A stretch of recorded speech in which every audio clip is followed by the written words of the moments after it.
I absolutely love it. And this is my hands down favorite topic. I started out many, many moons ago as a first responder before going into working in the clinic and working every desk in the clinic, auth, referral, front desk, MA. Like I worked every desk in there before moving up. And I got a really holistic view of how practices operate and found that revenue cycle is kind of like this hidden department. It's kind of like the shadow department that isn't often recognized until you get to the size of a hospital or a large academic institution. That's when they really start focusing on rev cycle as its own thing. And otherwise, people think revenue cycle is billing, or they think it is the financial component. Welcome to Medical Money Matters, the podcast where you can find experts, answers, and resources so that you can achieve mastery over the financial and business aspects of your practice. Hello, everyone, and welcome to Medical Money Matters. I am delighted today to be joined by someone. First and foremost, I'm humbled and pleased to be able to call a friend. Taya Gordon is a national subject matter expert on revenue cycle for physicians and medical groups. She holds an MBA. She holds a fellow in the American College of Medical Practice Executives. She also holds a certification, CMOM certification from the Practice Management Institute, and many other things that are likely too long to list. She is an author several times over, including having co-authored the book about revenue cycle that is the Bible for MGMA. And also, as you might imagine, she is a frequent speaker and contributor at national and regional conferences. So Taya, welcome. Thank you. That's quite the introduction. I feel so special now. Here you go. Here you are. Well, I feel special that you and I get to talk about revenue cycle and put this all in the container. So as we have been talking a little bit about this episode today, it occurred to me that for many physician owners and for many medical groups in general, revenue cycle is something that's a little bit relegated to the back office. Like it's that function over there that the billers take care of, and not as much connection as you and I might like to see with the owners and the leadership looking at revenue cycle and truly understanding it. I think one of the premises, as you know, Taya, of this podcast is that we like to talk about money in medical practice because we don't do a good job of training physicians as they're coming through medical school about anything business, including the money. So I love that you and I get to have this conversation today to really focus on the importance of the revenue, because it is literally all the money coming in. It's half of the profit and loss statement and all of the money coming in. And I know recently with your career, you have become more and more focused, given what in medical practices across the country, that you've become more and more focused on helping practices to have an outside expert third-party opinion generated on a pretty routine basis for how their revenue cycle is performing, and packaging that in a revenue cycle assessment. So that's what we're going to spend our time talking about today. And I can't wait to hear from you. What are the things you're seeing? And, what are some of the stories that have come out of your work in this recently? And what do you recommend for groups? So there's an open-ended bunch of questions for you. Oh, I absolutely love it. And this is my hands down favorite topic. I started out many, many moons ago as a first responder before going into working in the clinic and working every desk in the clinic, auth, referral, front desk, MA. Like I worked every desk in there before moving up. And I got a really holistic view of how practices operate and found that revenue cycle is kind of like this hidden department.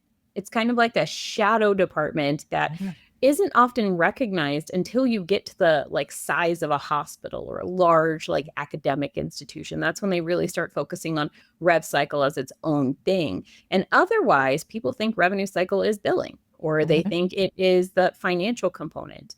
And while it does, become kind of the lifeblood of the cash flow, so it does lend to the financial department, it is its whole own beast, as you know, because it starts before the patient scene and it touches every single department in the clinic. It's one of the only things that touches every single department in the clinic.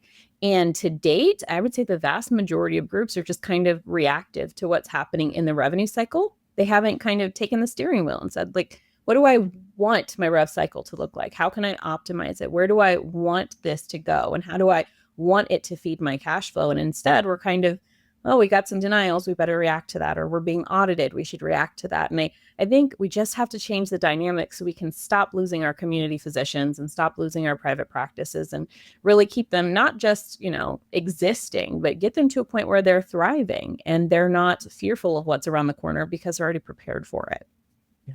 Oh, that's so well put. Thank you. And I love the description of the revenue cycle or the billing group as sort of the shadow department, when really, and I think it's a good goal for you and me today in this conversation to really bring those things out of the shadow and shine a really bright spotlight on it, because again, it is all of your money coming in.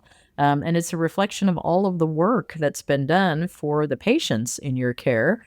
And yet, like you say, groups are pretty reactive. So that's probably a good place to start. To compare and contrast a little bit what it looks like when a group is reactive versus when they're proactive.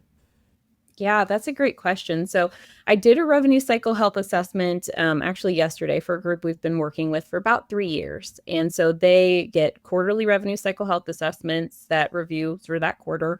And then at the end of their fiscal year, we review the entire year and take a look at what's going on health-wise for your revenue cycle. So how's your money coming in? How's your money moving out? How well are your payers behaving for you?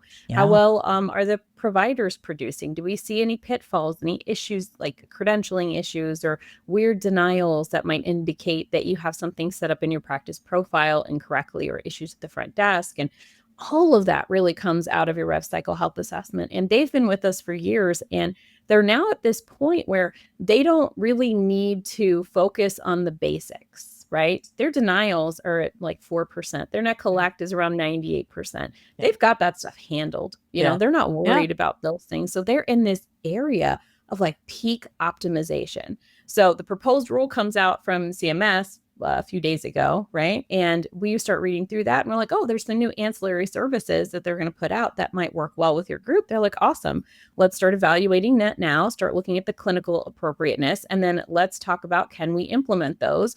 And then go ahead and build out prior to January 1, making sure the front desk and our clinical teams are fully educated and in alignment with billing so we can bill for it day one.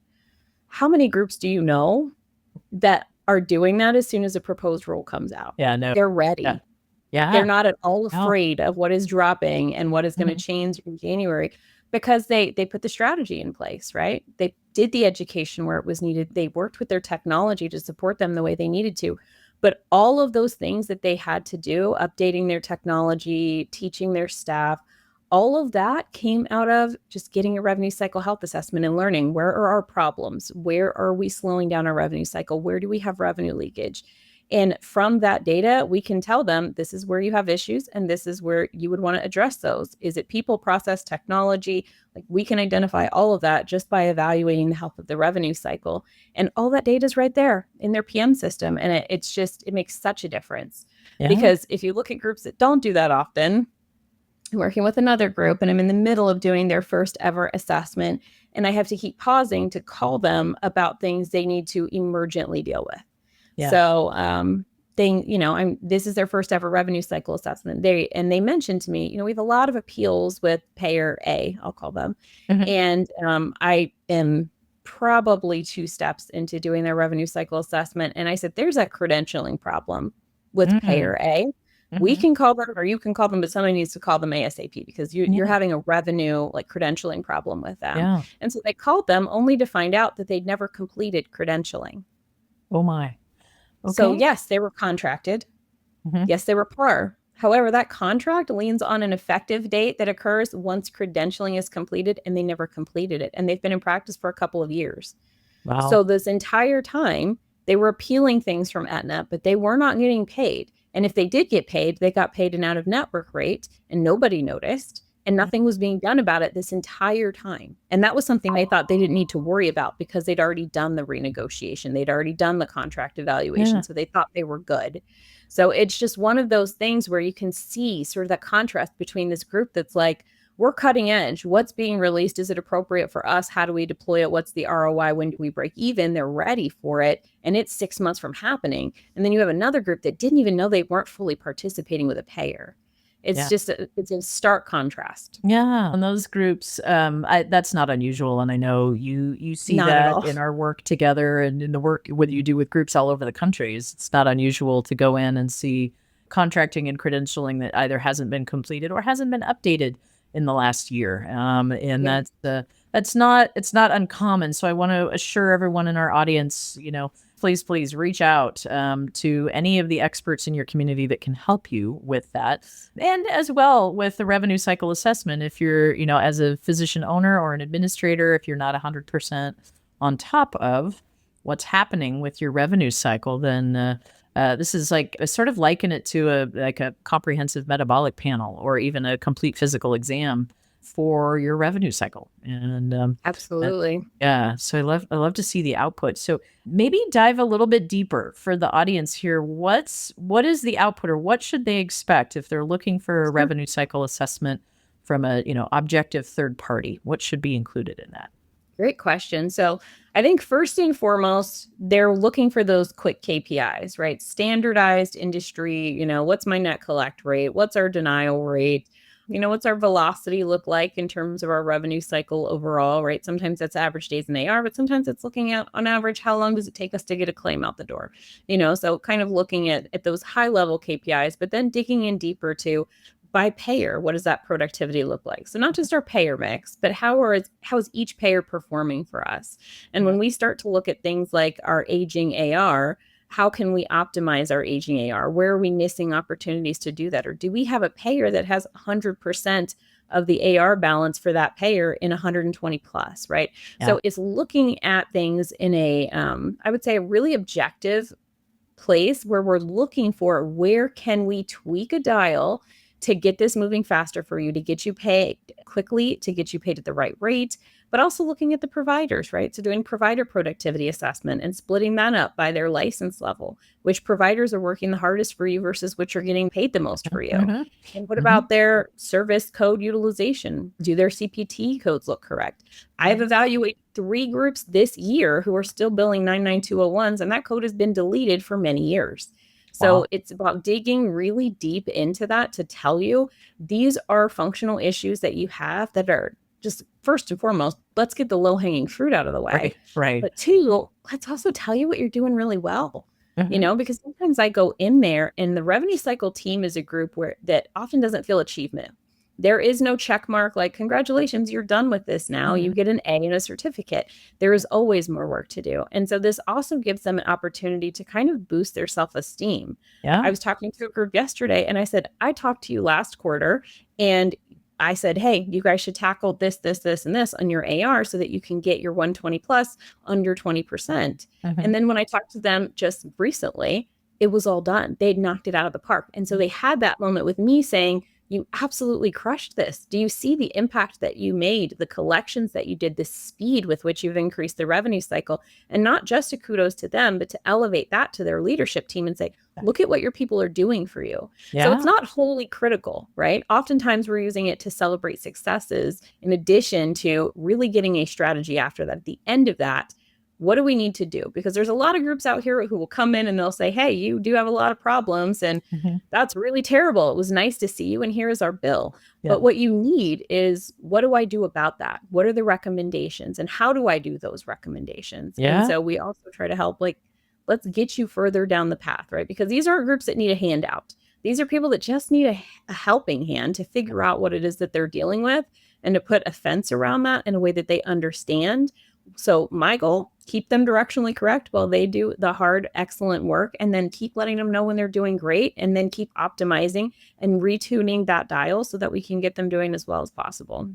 That is fantastic. And I know in our work together, we run into a lot of groups where the only real yardstick is how much money landed in the bank account. and there's not a whole lot of focus on anything else. And I think that's a little bit dangerous, right? Because Really? it could be that your reaction is, well, there's not enough landing in the bank account. And so that's one thing to run after.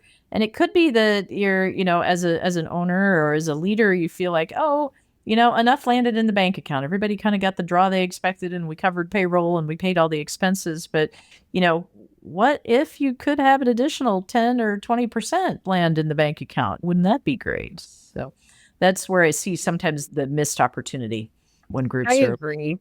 I agree with you. And I think it's similar to, if you've ever heard that saying, like, if you're no longer afraid of the risk you take when you hop on a motorcycle, you should sell your motorcycle. I feel very similar when people are running practices and they're only looking at the numbers. Yeah. What else can we be billing for because we'd like to make more money? There's definitely a difference between groups who come to me and they say, we're afraid because we're worried we're not consistently able to make payroll, we're not paying our debts. That's very different. Let's get you some strategy. Let's help you do better for your community. Yeah. But I have groups that come to me that are well in the black. They're like, what else could we bill for that we're not billing for? And I just think that's the wrong approach. I think the right approach is, what else does my community need that I am capable of providing to the community? Because that's when you see a program succeed anyway. Yeah. I've seen anesthesia docs try to do chronic care management billing because they wanted to boost that revenue. But that is not a service that your patient population needs from you. There are other services your patient population might need from you that are a better fit. So I think some of it is just, let's reframe your perspective. I would love for you to be in the black, not just have the lights on, but be able to go on vacation every now and again and give your team the raises that they all deserve. But it also starts with remembering the mission of why you got into business in the first place and keeping that front and center with patient care, making sure we're staying compliant, and really giving the community what it needs so that what we're receiving on the back end is the benefit of everything that we've put into the community. And that is when I see groups absolutely thriving, when they do not lose sight of who their community is and the reason that they're in business, right? So if you get to a point where you're only in it for the money, you're probably in it for the wrong reasons, or you're so burnt out that you really need a break. Yeah, you should sell the motorcycle. Sell the motorcycle. Yeah. That's a great analogy. I love it. You touched on something important a few minutes ago, and that is, as a part of the revenue cycle assessment, evaluating the payers and how they are for you. And I frequently have this conversation, and I think it's surprising sometimes to physicians where, from my perspective, you should be looking at your payer mix. You should be, one of the groups here locally, I love this, they generate a report card each year for each payer. And every time I say that out loud, I have people say, what about that? But I love that approach. It's their partner with you. We shouldn't have them as the big bad evil payer, but rather a partner and a part of our ecosystem. And I frequently recommend to groups, you should be evaluating those payers each year to decide whether you want to continue with a contract with them, because you have every right to discontinue. So I'd love to hear your thoughts about that and what you're seeing out there right now in the groups you see doing that successfully. Yeah, I absolutely agree with you. And I think we kind of lost sight of something that we did really well in the 90s, which was, and I'm sure you remember when the payer reps would come to the clinic and they would be like, hi, I'm here with payer B and, what's going on? What can I help you with? Do you have any problem accounts, any appeals you can't get through? Like, how can I support you? And that went away, and we lost so much when that went away. And I think we began this really adversarial feeling with most payers. Like, they don't want to see us succeed. They want to see us fail. But I've done a lot of work talking to different payer groups, and I don't know that that's always the case. I mean, every now and again, yes, you have a small payer that really doesn't care about people, or they're at least giving that impression through some of the policies that they've implemented. But by and large, when we start communicating with them more frequently, and we do so with the kindness we want them to approach us with, really see that turn into a much more beautiful partner relationship, to your point, right? So that if I'm going to reach out to a payer, it's not the first time they've ever heard from me. They know who I am. They know about my clinic. They know what I'm trying to do for their members, and that matters to them. And so they're willing to go a little bit further for me. And if I have problems, I know about them, I'm evaluating them, and I'm telling them about that, because if you're never looking at that, let's go into that, right? So we have these groups that never look at the payers, and then they go in and they do an assessment and they're like, oh, this payer has been consistently taking 60 days to pay me for this. This is infuriating. And then they write them a big, long, very angry message. You need to do this or else I'm just going to terminate my contract. Mm-hmm. Well, what was their timely pay window? Yeah. What's in the contract? Did they agree that you would always be paid within 90 days? And so actually they're kind of hit in the middle of that. And that's something you agreed to with them. How long have they been doing it? And have you ever brought it up before? Like, hey, this is kind of a problem for us. What can we do to make this go by faster? You know, is there something we can do? Is there something we're doing with our claims that you have to do extra work on the other end with? But how can we work on that collaboratively to kind of clean that up and make it better instead of just threatening to leave? Because while I do agree with you, you should, if it's not working for you and it's not working for your community, you should separate from a payer that is just simply not in alignment with you. But sometimes you don't need to threaten that. Sometimes you just have to point it out and they go, oh my gosh, let's take a look at that. Let's figure out why that's happening. And then they can clean it up for you. So I think, honestly, we have to get back to where we have a relationship with the payers, where we're reaching out and we're communicating with them. We're doing so in a way that is not adversarial, not threatening. I mean, I'm the first to tell you there are several payers that I find very difficult to work with because they no longer have payer reps, or they make it difficult to locate the payer reps. But there's resources for that. There's other people that we can contact that can help get through to those groups. So they're not all bad. They're not all good. But I do think we need to make the effort, right? We have to attempt to talk to them and to engage with them and get them to be a partner in care. Because at the end of the day, our contract with them says, like, hey, we've agreed to take care of your members. You've agreed to send stuff for us. And so let's figure out what all the terms are in between that so we can take care of them for you. So we are a partner in care with them already. We just have to feel like we are. Yeah, I love that. Yeah, I love this notion of really looking at each payer. And we always encourage groups. I mean, I love the report card. That's extraordinarily organized. And that's a pretty large group that's been well established here for a long time in the community. But even with, small to medium sized groups could do the same. And it's that aggregating that information of, how quickly do they pay, and really getting from your rev cycle team, what's the administrative burden of working with this plan? Do most of the claims go through and get paid? What's the first pass rate? And if they don't, what's the headache quotient on the whole thing?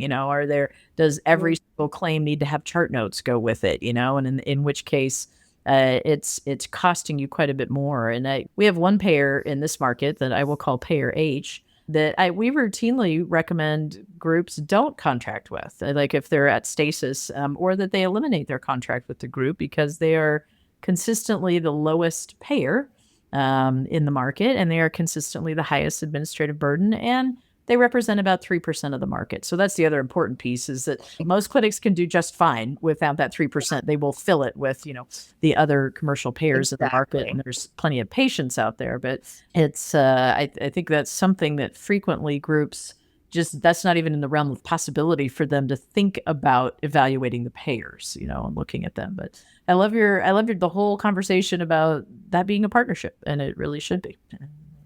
Yeah, I agree with you. And, you and I share a good friend and colleague that will tell you every time that everybody has the power to negotiate their contracts. Everybody has the power to step out of one that's no longer serving you. And I think you owe it to yourself and to your community to do a good hard look at that and determine, are these the payers for me? Because if you're walking away from some payer that is 3%, that is really administratively frustrating for you, are they really serving your community well? Because our community is not well informed, right? Their health literacy level, we know, is very low. They need help with this. They didn't learn anything about health insurance in high school, right? So we need to help them along the way. Yeah. So if we step away from some payer that's really administratively and financially harmful to us, we further tell the community, you should probably look at that yourself. Is that the group that you want to go with in the long term, particularly for like Payer H that you're mentioning? Is that somebody that's in their benefit for them to enroll with long term? And so we're also helping to inform a population of people that doesn't have all the knowledge and the insider information that we have. So we do, I think, owe it to the community to be really thoughtful about those things and not just participate with everybody, but to be critical about that and think, does that align with us? Does that align with our mission? Is it necessary to what we're doing? And does it help us achieve what we're trying to get to? Are you helping or are you hindering? Should be something that we're looking at for every payer, I think. Yeah. No, I love that. And our that particular one, I know there's one in every market, right? That's marginal at best. They tend to be the lowest cost or one of the lower costs because they reimburse less. So it's kind of like they're, it's a forcing function, and they're forcing prices down everywhere. And occasionally, to your point, you have a benefits director or an owner of a small company trying to buy benefits for their employees, and it's very tempting to just look at the price tag and make a decision that way. And they may or may not be getting the panel with the best physicians on it. If, our audience is listening and they're going to go look at that and say, yeah, we're not going to participate with that plan. So that's, I always love to encourage groups to think about that, because you do have a voice, you do have a right to decide who you're contracted with and who you're not. And yes, that's fantastic. Absolutely. I want to bring us, I love this whole conversation. You and I could talk for days. It's so great. I want to bring us back to the revenue cycle assessment. So you listed off several things that you said were basic metrics. And I want to, for our audience, some of this will be repeat and review. So please bear with us. But for some people, this is still new stuff. So could you walk through for us, you said net collect rate, you said days in AR, aging. Could you just talk through those in a little more detail? Pretend like you're at the Physician Leadership Project, where we say all cards are on the table, and we're going to go to the very basic level, because I find the physicians actually enjoy and appreciate that. So give it the top 3 or 4, but at a very, very basic level. I would be happy to. So there's a handful of things that I consider basic KPIs that you should absolutely know. And these, think of them kind of like the vitals of your organization, things you want to check regularly, because if one of them is not in alignment, then we want to dig deeper, right? Mm-hmm. So when you're looking at gross collections, what you're looking at is your gross charges as compared to the total payments that you got in. This isn't a great tell. I have a lot of providers that get confused about this, because they'll get their gross collections rate, which is your payments divided by your total charges, and it's like 50%. Like, why is it 50%? Why is it so low? Because it's not taking into account contractual adjustments, right? And we always have our fee schedule super elevated. Mm-hmm. So for gross collections rate, that's probably about right, especially if your fee schedule say 2x Medicare, mm-hmm. then I would expect to see that your gross collections rate is about 50%.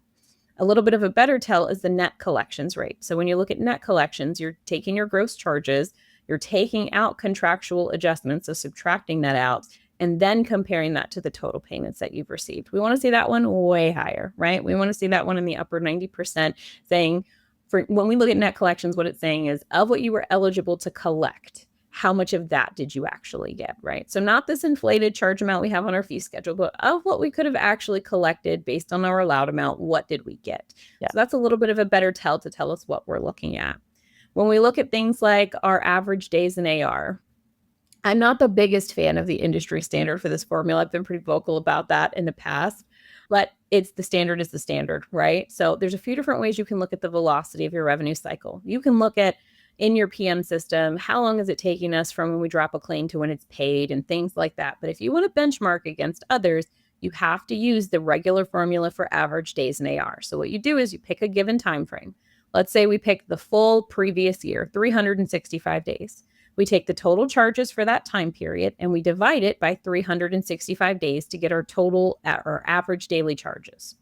Once you have your average daily charges, you go pull your current AR and you take your current AR and divide your average daily charges into it. And that tells you your average days in AR. Not the most perfect, cleanest method ever, but if you are benchmarking, that is what you will use to benchmark against others. So you do have to get that formula nice and good.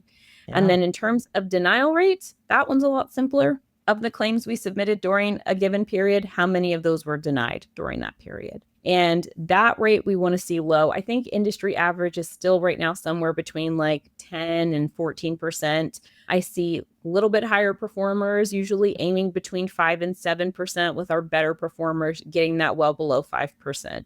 So if you're looking at your denial rate and it's around 20%, you have some work to do, right? Yep. When we're looking at average days in AR, if it's more than 30 and you are not a hospital and you do not have 80% liability claims, you want to look at that too. That number should be less than 30. Yeah. So there's some high level markers for that. And when we talk about your overall aging and how that gets bucketed, I have some strong feelings about how it's bucketed, Jill, because I don't think it should be 0 to 30 days in your first bucket. We're no Yeah. longer using the Postal Service to carry claims back and forth. So I think that first bucket should be 0 to 15, and I will probably die on that hill. But right now, we got to get the software vendors on board so they can generate that report. I mean, a lot of them are now. A lot of them That's you can good. custom adjust it. But Yeah. aside from that, if we're talking about current industry standards, right? That first bucket is 0 to 30 days. That should have the bulk of your AR in it. You want that number way up there, 50, 60, 70% of your AR. What you want is way less than 20% in your 120 plus. I say most groups that I meet with, it's pretty high if it's the first time I've met with them. Then their 120 plus is, 40 or 50% even of their total aging. Ouch. Because they're not writing off super old stuff. Yeah. So when was the last time you went through and said, you know what, let's get that 2012 data service we're never going to collect out of there. Okay. And 2013 and 2014. Yeah, let's do that. Your rules of thumb here. If it's a liability. What's the oldest claim a group should have in their accounts receivable? Perfect question. If it's a liability claim, so like a work comp or an auto, and it may be going to some kind of a civil suit or whatever, those can last a little bit longer, right? Yeah. Medicare has a timely filing limit of 365 days. That's a full year. Yeah. So if you have Medicare claims and they are within a full year, they should still be in your AR. If you have liability claims and you know that they are going to a civil suit, you still don't need to keep them in your AR. You can close them out and you can reverse the write-off later. Yeah. But you can keep them in if they're within a year, right? And maybe you want to be conservative and keep them in for 2 years. There is zero reason that for July of 2025, you should have 2022 dates of service in there. There's just no reason for that whatsoever. They're not going to be collected. And not only that, but if you call on them, a pay rep's not even going to talk to you about it. Yeah. So we have to have a regular process of getting those out of the system and budgeting for those things to be written off so that they're not a surprise. Yeah. We give permission for these really old ones to be written off and moved out of there. We figured them out into the budget, so it's not super impacting us, but that we evaluate those, do better going forward strategically to remove them. At the end of the day, if I see a bunch of dates of service in aging and they are over 2 years and they're not Medicare or liability, we're going to have a conversation about getting them out of there because you're not collecting them. Yeah. That's great advice. I love it. What are some final pearls of wisdom that you'd like to give the group today? If you were sitting with a medical group, a physician owner, administrator, what would you tell them about their revenue cycle? Good question. I think you have to be preventive when you think of the revenue cycle. So often we react to everything that's going on in the revenue cycle. Oh, we got this letter, we got this denial, we got this appeal. And this is something we can approach with strategy. We have all of the information. We have the payer policy guidelines. We have the coding information. We know how to do the documentation. There's guidelines to how we submit claims. There's no reason to accept frustration in the revenue cycle when we can prevent it from happening and we can continue to optimize the revenue cycle. So if you're dealing with really slow cash flow or high denial rates or consistent problems at the front desk with entry of information, those are all really solvable problems, and you don't need to go in and fire everybody, right? They're really solvable problems. And so if we approach those things with strategy and with intention, you can clean them up a lot quicker than most groups think they can. So you can see a complete difference in your organization in the span of a few months or a year. And so it's just worth it to get to that, because instead, if you don't do that, then they're just going to get pushed into timely filing. They're going to get pushed past that 120 days. They're going to be uncollected, and it's revenue that's going to be lost. And I would say for the vast majority of clinics that are writing off claims, it's not because they didn't do the work. Right. They did the service and they deserve to be paid for the services that they did. It's because there was some other breakdown that we could have prevented to get them the money that they should have received. And so for me, that's the kicker. If you just didn't do the work, that's fine. You don't deserve to get paid. You shouldn't have billed it anyway. But if you did the work, then let's do a little bit more work to make sure that you actually get the benefit of having done those services. Yeah, that is fantastic advice. I'm sure you do as well. Going into groups where there hasn't been an appropriate investment in revenue cycle, either expertise, if it's in-house, expertise and training, and as we're talking, assessing how your revenue cycle is doing on a routine basis. And if your revenue cycle is outsourced, same exact questions, right? are things going? How quickly are we being paid? How fully are we being paid? And the groups that take some time and invest in that, in doing both the assessment of it, but then also the setting up the strategy and executing on those things you're talking about, those are the ones where we see the revenue cycle really humming, as you said at the top. 100%. 100%. And I think the key there is not to approach it with a who didn't do this? Why weren't we doing this? Why didn't we know about that? None of that is useful. Let's put that off to the side. None of you were doing it because none of you were ever taught that this was something you were supposed to be doing. Yeah. Why didn't anybody do this? Because they didn't know about it. So let's take all of that and put it off to the side and figure out where are we at? Where do we want to be? And how do we get there? Yeah. That is the approach to it. And once we see groups doing that, I mean, they really are, they're succeeding. They're doing all of the hard work. And honestly, it pays for itself so quickly. It's just worth the investment. Fantastic. Taya, thank you so much. I so appreciate you coming to share your expertise today. And I hope that everyone got a pearl or two out of today's conversation. Thank you.